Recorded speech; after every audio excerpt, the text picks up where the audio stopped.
Hi, I'm Brock with Garmin's Product Support. Today, I'm going to show you how to calibrate the compass on your fēnix 5. This process is the same for all the fēnix 5s we carry.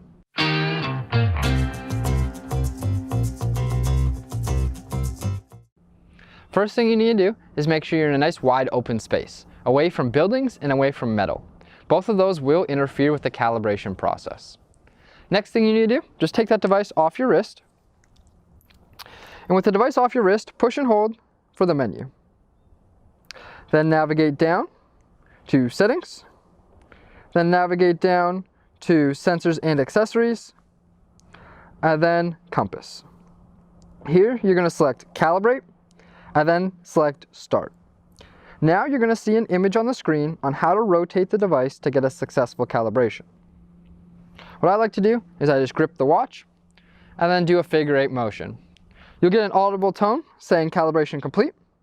If at any reason that says calibration failed, just go ahead and try this process again. And that's it. Thanks for watching. For more help, go to support.garmin.com.